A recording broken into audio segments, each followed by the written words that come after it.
So we don't have a name, do we? No. All right. We should don't we need a say- name yet. We don't need a name. Okay. Just say like this. You could just say this is podcast discussing movies. We haven't thought of a name. Yeah, that's what I was gonna say. All right. So hello and welcome to the first episode of this podcast. We haven't yet thought of a name, but this is going to be a movie podcast. We're going to be discussing different movies that we've both seen, and in this episode, we're going to be discussing the movie Us. So Us is the second movie by director Jordan Peele. First movie being Get Out, which I think we both really enjoyed. So basically the structure that we're going to go with, we're going to talk about what we liked about the movie, what we didn't like, our general impressions, and I think a key focus of what we both want to talk about is, with movies in general, what we both really like is when they have kind of hidden message and cryptic things about them. So that's one thing that we're going to really delve into. So if you want to start, what did you like? What was your general impression of Us? So compared to Get Out, so I really liked Get Out because of I thought the theme of the movie was very unique, as like a thriller, and whereas with Us, I found it to be a lot more like a classical horror movie, but it was a lot more abstract, and I thought that thing is there were so many things in the movie that kind of built the suspense, and that's for me one of the main things that I liked. There were so many things unexplained, so you don't know at the beginning what's kind of happened to Adelaide when she goes into the maze. You don't fully understand what's gone on there. When they're at the beach, you don't fully understand, and there's a guy who Jason the kid sees like that. You don't fully get what's going on. You don't know why those people are stood there. There's a guy who's do you remember like the religious guy who they like put him into when they arrive at Santa Cruz, they're like putting him into an ambulance because he's died. So there's so many things you have literally no idea what's going on, and there's so many theories going in your head what could be going on, and I thought that kind of suspense of keeping everything and then right until the end made it really, really good. And how the whole movie right up until the end, everything fully isn't explained. That's what I really like about movies. Do you think it all came together at the end? I don't think it all came together at the end. What do you think? I was gonna. Do you know what the guy on the beach standing with his arms to the side? Do you know who he was? I'm guessing he was the same guy who was killed. Yeah. So he was the first guy who made the chain basically. Yeah. That's why he's standing like. Oh. Now you get it. Damn, I didn't realize. Why? Yeah. I didn't even realize that. So basically, when they kill. Okay, so we're gonna just to preface, we're gonna be talking about spoilers, obviously, throughout pretty much. And also, just to preface, neither of us are movie experts in any way. No. This is basically our opinion, and we haven't watched like. I watched loads of horror movies or like horror experts. Exactly, yeah. But we haven't watched any kind of analysis videos, and we're not trying to coin that as our own. This is just our opinion. Yeah. But anyway, I agree with everything pretty much what you said in terms of setting things up for which pay off later down the line, and they don't make sense at first. Those are the things I liked about the movie. So I liked all the setup. I felt that the movie fell short in part when it got towards the second half. I don't think that the payoff was as good. Yeah. Which is surprising because I think it's in contrast to his first movie, Get Out, where I thought it was good at the start and it just got even better near the end. That's a really good point. So that's one of the things that I liked. The other thing which I think Jordan Peele does very well generally from his track record of these two movies is visual horror. Yeah. I think the visuals of this movie were the best part. I think that was really solid. So what in particular, the editing or the scenes? The shots, the kind of shots that he decided to use, the environment of like the theme park of this like modern house. Oh yeah, definitely. Yeah, I do remember because it's turning something which is normal and ordinary into something scary. Yeah, exactly. And I do remember this is in an interview. This isn't like spoilers or like analysis, but Jordan Peele mentioned that one of the tropes that he hates in horror movies is when they use environments like an old house, like something that's meant to look scary. He does the opposite. Yeah. You see what I mean? And I think he's very good at that. That's kind of his niche in a way. And the other thing was his use of lighting. Yeah. So, for example, in the beginning of the movie, when the protagonist goes into like a fake haunted house, like a house of mirrors, it's very, very dark, like in the scene, but you still see everything very clearly, and like he used to focus on the character's eyes a lot. Like Yeah. the eyes very much pop, Mm. and especially on the main character, he really focuses on her eyes. I feel. Yeah, yeah. As in main character being Adelaide. Adelaide, yeah. Yeah. I think that's a really good point. I think especially one thing that I noticed, what probably the first thing I noticed in the movie was the use of the rabbit, the white rabbit. Yes. And again, how when I saw it, I was actually thinking in the movie, wait, am I meant to find this creepy? As in, I felt bad for finding it creepy. I was like, oh wait, this is a bunny. I'm meant to be finding this cute, but actually I don't find it cute. They're like these white bunny with red eyes. They're it looks a bit strange. Do you know what I mean? And it's the use again, I think, of the scissors in the movie. How something which is an everyday item, but then it becomes something that is quite it's used in a way which is quite scary, and it becomes something that's actually quite scary. Yeah. And like you said, I think that was really, really good. So we can go into that a bit more. So there's two things you mentioned. I think this kind of comes into like the cryptic aspects of it. But what do you think? Do you think there's a representation of what the white rabbit? Do you think that means anything? Yeah, that's the thing. I really thought about this quite a lot. Yeah. And I really struggled to kind of think of what by myself. Yeah. Because I didn't watch anything to explain it, of what that could mean. I mean, obviously, white rabbits associated with testing and stuff like that. That's one thing, yeah. But I thought that was something too obvious for him to be talking about. Yeah. I don't think it was meant as in like the literal way of, literally it meant that these were used for experiments, and then now the people down there were also then used as an experiment, and they were used as food. They use them as food, but it's clearly isn't the message. Knowing Jordan Peele as the director, the only thing I could think of. So I think you're right in what you raised a good point. Whenever you're trying to think of something that has a double meaning, you think of what's the superficial meaning first in terms of the plot of the movie. So in this case, the white rabbit being to do with experiments. I think the underlying meaning maybe it's got something to do with like like how Alice in Wonderland is like follow the white rabbit. Oh yeah. That's the only thing I could like. It's in Alice. It's in a lot of movies. In the Matrix. Yeah. This idea of like following the rabbit into the rabbit hole. Yeah, yeah. That's the only thing I could think of. That's a good point. Yeah. I think there is an element of this Alice in Wonderland type thing, because essentially, it is kind of Alice kind of goes into a world in Alice in Wonderland that is completely opposite to hers, and kind of it's sort of the same thing here. That world underneath is literally the complete opposite of what's going on above. People can't talk really, and this type of thing. So that I think, that's quite. It's probably like an element of inspiration towards it. So just going back to like the things that were good about the movie, the other thing that I felt was very strong was the performances.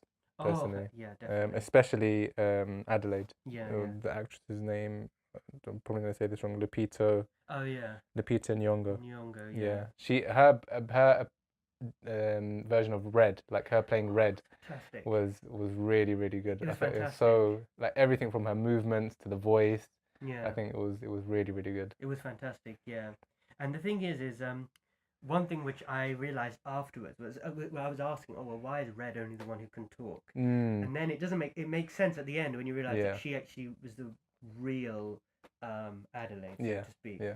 So that's why she could talk and no one else could talk. Yeah. None of the other tethered people can talk. Yeah. But there was like a backlash apparently about the voice speaking like that. Yeah. But I think it's a shame, because the point is her voice is not meant as being evil. No. That's not the purpose. She's not an evil character, really. I wouldn't say she's wholly evil. Like your stereotypical evil character. But it's more like a trauma thing. She's lived underground this whole time, and she's been traumatized by living underneath. So I think, though she apologized, She did, for it, but I don't think that's the right way. No, I agree. At it. Yeah, I think it was definitely misinterpreted in the least. Yeah. I don't think it's something that she would need to apologize for. Yeah. But besides that, Mm. I think yeah, obviously it was a really good performance. What did you think? Because you mentioned the ending. What did you think of the ending? Yeah, that's the thing. Again, the ending was probably one of that was so shocking. I remember, and the way that it was done Mm. as like a flashback in the car while they're driving away, and you see then Jason, who's the son. Then he's looking at the mum, and Jason has been the one who's seen.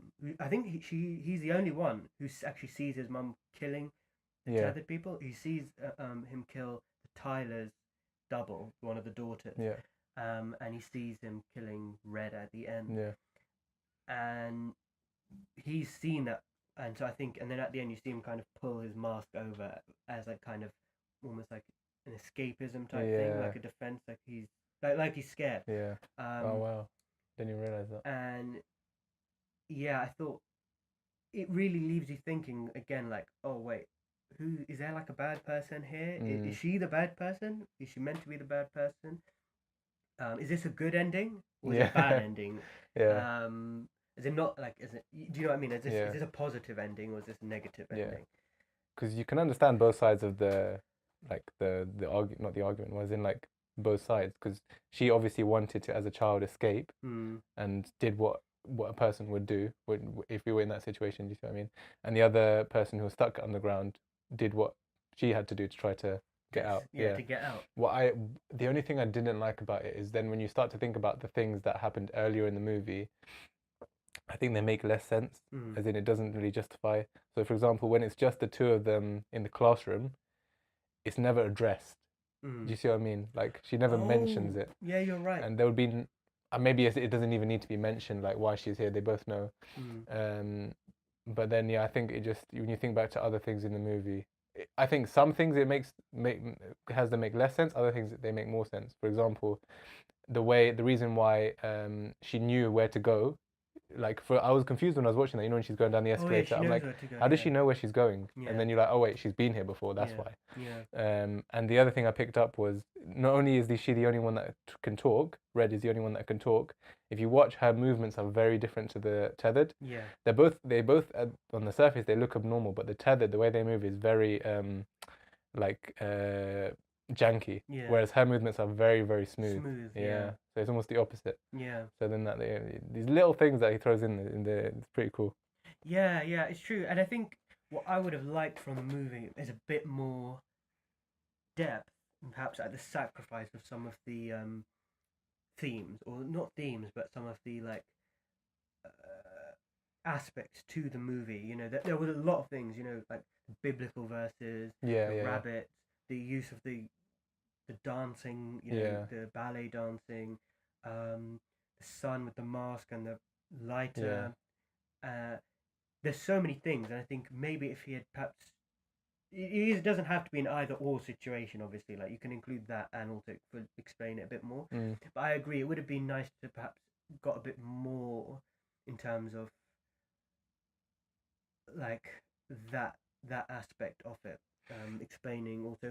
Explain also how was it that she got out of that, you know, the original or how Adelaide actually escaped the tethered place in the first place. Do you know yeah, what I mean? yeah. I think there's definitely potholes that they haven't explained. Also, the fact that when she was placed underground and chained up, why didn't she try to escape straight away? Mm. Like, why was her thing just immediately, okay, now I need to plan a revolt? Yeah, You know yeah, what I mean? yeah. Maybe they did, but they didn't make it specific. Like, they didn't specify it. And the significance of everyone holding hands, as in, I have a, I'm sure you have a thinking about that as well. I actually don't. I want to Oh, hear what you really? have to say.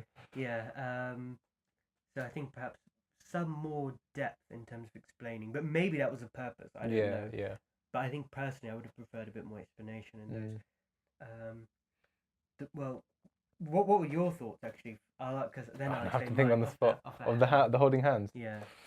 Okay, so like we're going back to on the surface, the thing, what it means on the surface and what it means more cryptically. On the surface, I think is just because again, on the surface doesn't really make sense either because she found the T-shirt Hmm. or she saw the T-shirt or the advert on TV, but then why is that such a like significant part of that she's going to plan this whole revolt around? Yeah. Well, I think she's wearing a shirt, Hands Across America. Oh, was she? Yeah, and then her dad wins her that Michael Jackson Thriller shirt, and Ah, they swap it, or Yes, They yeah, swap right. it. So she puts the Michael Jackson Thriller. Oh, no, yeah. She takes her shirt. Adelaide takes the Michael Jackson Thriller and leaves her Yeah. with the Hands Across Hands America. Across America. Mm. Yeah, and then Red makes this kind of Hands Across America Yeah. thing. But it's a bit of a strange way of revolting as well. Do you know what I mean? Yeah. Like kill everyone and do Hands Across America. Yeah. So I guess maybe it's just because when they show the advert for it, it's like this super happy, like positive thing. yeah. But then their version of it is we kill the people that are us, Yeah, and yeah. then we're going to do your Hands Across America. Yeah. Maybe, I don't know. And I also felt like when I saw this type of advert, it feels like this kind of disingenuous perhaps charity event. Do you know what I mean? Like as in it's one of those things which is, okay, it means well, but it's one of these really like weird things. Do you see what I mean? Like because it was it was actually a real thing. This kind of really? Hands Across America thing. Yeah. Didn't know that. Because that was something that I looked up. Like, did it actually happen? And it was a real thing. And apparently it was just a massive flop. Like they didn't actually raise that much money. Yeah. And they only got I think 15 million people. Obviously a lot of people, but they needed like 50 million. Yeah. And it was obviously to solve homelessness in the society. But again, it's just something that it feels like very removed from the real experience that people are suffering. Do you see what I mean? Yeah. It's just make it look like you make care. People feel good. Yeah. Do you see what I mean? Yeah. Rather than holding Hands Across America, okay, good. But what would be more useful? So systemic thing. Not trying to like put down people who do these types of things. Yeah. But there is a thing about this type of, and this is kind of moving on to the more of the themes of the movie of in my view, of like America in inequality or whatever. That was kind of my main interpretation of the movie personally. And this kind of disingenuous trying to help people. That's kind of what I thought, but maybe I'm wrong. So it's kind of mocking that, you think? Yeah. It's disingenuous. You're trying to help people. Yeah. Okay. Yeah, I think that makes sense. I didn't actually think that much into it. Yeah. Fair enough. That's interesting. So that was something I thought. Yeah. Fair enough. But again, we're not. We're not not like the expert on this type of thing. But definitely not. So we kind of gone into what were the things we didn't like. Yeah. Was there anything else that you really stood out as something negative about the movie? I think you really nailed it when you said that you thought that the beginning was very good, and I thought it was very interesting, like right from the beginning, what you basically mentioned, and I think that it did kind of tail off a little bit at the end. Because the other I can't really think of many other criticisms. Okay. I feel like perhaps I wasn't a huge fan of perhaps the music in the movie. Really? Yeah, I thought it was, he tends to use again with Get Out this kind of operatic type music in the beginning, as he did, when Get Out when they're driving to the parents' house, and you can see that's how it opens. You can see the trees going past. Yeah. And it's that operatic type music, quite kind of creepy. And also then a mix also of and then in this movie there was that, but also the mix of kind of rap type music. Yeah. But I didn't really like the music that was chosen. I don't know. I mean, obviously I'm not African American, so maybe like my view kind of people would say. You could just say black. Yeah, black person. And that's I think a big reason why he introduces that thing in the movie, because it's kind of a representation of black culture or whatever, and which I kind of want to talk about, but I'll ask you. I didn't think that it fitted well with the movie, especially for example when they were when the Tylers. I think it was funny, when they were killed, and then she said, "Call the police," and the police started playing. I don't really feel that was added a huge amount to the movie. No. I feel like that was one of my. Or that is an example of a general thing that I didn't like about the movie. Yeah, so I don't think. I think it was meant as a comedic thing, but I don't think it came at the right time, and I don't think it kind of gave a good message. I think it made their death be a bit more humorous, which I didn't think fitted with the movie personally. What are your thoughts on that? Sorry, I spoke quite. No, there's a lot of things you raised. So we'll go back to the thing you said about the fact that you're not black and therefore can't, maybe it's not as resonant. I think that's a fair point. I think at the same time, a good movie is a good movie, and you can still enjoy it and see the benefits even if you're not of a certain minority or a certain group of people. For example, if we're talking about like generally black people, a movie like 12 Years a Slave, you don't have to be a black person who's the ancestor of someone from slavery to understand that difficulty. So that's just more just human nature, or just human empathy. But I understand what you're saying. There's certain cultural boundaries that maybe you don't understand the references of. But I think what Jordan Peele did, because what he's doing represents a more something that he's trying to achieve in Hollywood. Because I think he's said, and I might be wrong in saying this, that he would only hire kind of black people as leads in movies. Am I right in saying that? He said that. Or he said he wouldn't hire white people. Because I don't think it's definitely going to increase more diversity in Hollywood, isn't it? If you have people like that. What do you think of the portrayal of the families as a black family that's actually quite middle class and wealthy? That's a very good point. I think that was a very good thing, because it's not something that's very readily seen in Hollywood either. You see the bit it's very interesting when he's trying to intimidate the family when they don't know who they are. He puts on this persona. He kind of changes. He puts on the persona. But and that's the thing. I think actually it really made me think that as people who live in the UK, you don't associate, and it's quite sad, like someone who's black in America as being middle class. It just doesn't because you always see them as being like this funny character who's like a wacky black character in an American movie, or like a gangster or something. Exactly. You hardly ever see or a slave movie. Yeah. You see what I mean? Yeah. It's always like what's his name? Not Will Smith. What's the other guy? Kevin Hart. Kevin Hart of Eddie Murphy. These kind of funny type black characters. Yeah, definitely. And I think actually in some ways it becomes they are funny, but it can become a bit disrespectful actually, because you're just portraying stereotypes on black people in one way. Yeah. And I think it was really good and interesting to see just a normal, or not normal, but as in like a middle class black family and their experience. And like you said, how that wasn't him as he naturally was. That was very subtle, but it was definitely intended. And the music, remember when they're in the car and they start playing that song which is about drugs, but he tells his son, oh no, it's not about drugs. And that's quite interesting, how like he's kind of clearly he likes a song, and he's still in touch with his kind of that type of black culture, whatever. But at the same time, he's kind of different at the same time. He is like a middle class black guy. What I liked about the music was the way they used it. So like they have that song, I've Got Five on it, but they changed it to make it like more like sinister. Like they use that same beat, but they've slowed it down and they've taken bits out of it. I really like that aspect of it. When did they do that? When they're doing the dance, when they're fighting, and it's in the trailer as well. They've used that same like the same tones. Oh, it's the same one, but they've made it. I don't know if they changed the instruments or what they've done, but they've made it sound a lot like more sinister than as just a generic song. Yeah, which I thought was good. What did you think of like some of the deeper themes of the movie? So we've talked more about like some of the positive, negatives. You mentioned that you thought the overall theme of the movie was more to do with like race inequalities in America. I had a different take on it. I thought it was more to do with it was more individualistic. So the surface level representing who we present to people in our everyday lives, whereas the underground is more who we are on the inside. Yeah. If that makes sense. Yeah. So what kind of made you think that? I think it was when they revealed what like by the ending what was happening.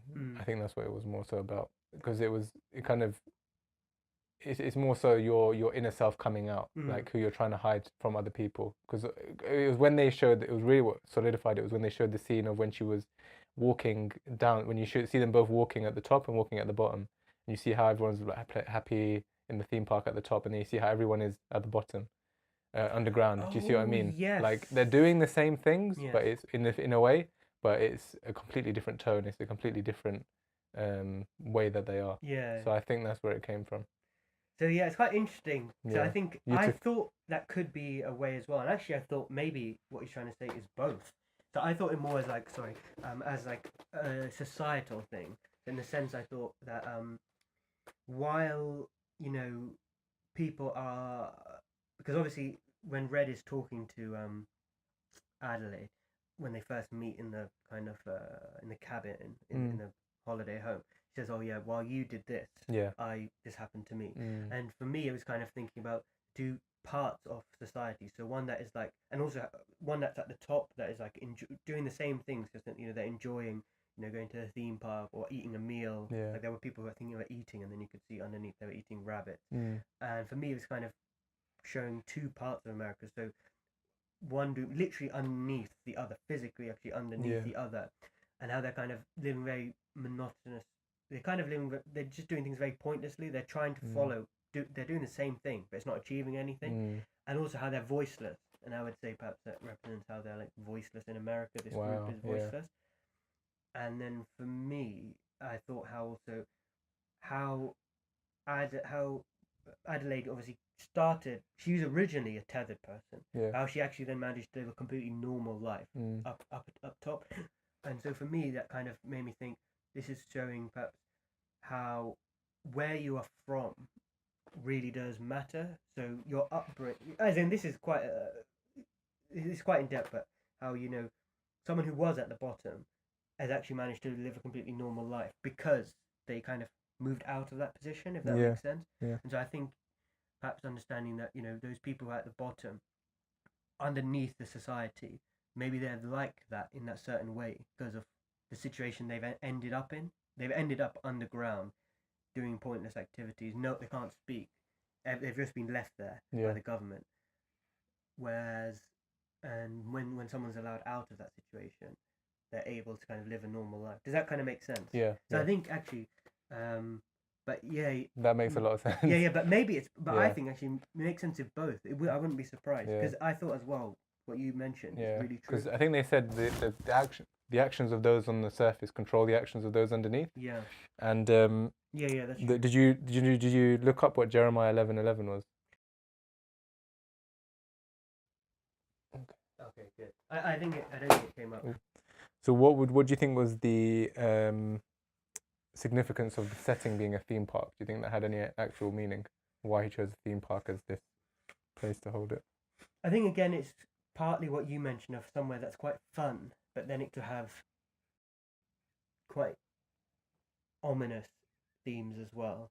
And for me, like, I don't know, the dad seemed a bit weird to me. Do you know what I mean? And at one point in the beginning, not the dad Gabe, not that dad, but the dad of Adelaide. Yeah. He was a bit strange, and in the beginning I thought, oh, maybe he's like abusing his daughter, because when they're in the therapy session and he walks out and Adelaide is there and he like holds, like the way that he touches her and stuff like that, I thought this is a bit strange. But yeah, it's kind of, that was the only reason I could think of. I mean, theme parks are quite nice because of the lighting, like you said, the colourful lights, but also they can be at the same time, I don't know, maybe a bit creepy. But what do you think? No, I think to be honest, we have kind of covered it in terms of it's a place where you can get both. That you can get, it can be happy, but it can be a superficial happiness. Exactly. Because I think that's what the parents, they gave off that vibe. Yeah. Where I think they were trying to kind of keep it together for the sake of the daughter, but they were having problems. You see what I mean? Because the way they were acting was kind of fake and like over the top happy. You know, when he was playing the basketball game and he was trying to win the T-shirt. Yeah. It was over the top happiness. And how she's like, when she's walking towards the thing, you see everyone like laughing and eating and whatever. But then at the same time, it's kind of can feel a bit superficial. Do you see what I mean? Yeah, I guess so. What about the use of scissors? Do you think the scissors may represent? Yeah, I mean, it was tricky. The main thing I could think of was, okay, it's just something like usual that has become ominous. Maybe it's something to do with like if something's tethered, then you cut it. That's what. That's all I could think of. And They were golden as well. They were golden. They also had like on one hand they had like a glove. Yeah. Did they all have that? They all had that, yeah. Okay. And the red jumpsuits, which were kind of like this thriller, type. Yeah. Red Michael Jackson type. But I struggle to think of a real reason for the scissors, other than literally like detethering someone from someone else, which is kind of what they're doing when they kill them. They detether themselves from who's above. Yeah. Oh, yeah. That's. I think that's perfect. I think that makes perfect sense. The only other side point, this is completely irrelevant to the actual movie itself, but it was just interesting because I went to see this in cinema, and what I noticed when you watch a horror movie, and especially a horror movie in cinema, I feel like it's a completely different experience than when you watch it like even just at home. Yeah. Because when I went to go and see this, people were laughing at the quote unquote scary bits. Oh. They were like laughing. In the cinema? Yeah. Really? It was a packed cinema, and people were just like laughing. I don't think it worsened the experience. I wasn't annoyed. Yeah. But it was just interesting. It is interesting, yeah, because I know that when I went to the cinema, I went on the first day it came out because I'd already decided I wanted to go to the cinema that day, and then it happened to come out, and there was hardly anyone in the cinema. Oh, really? There was hardly anyone. It was just me.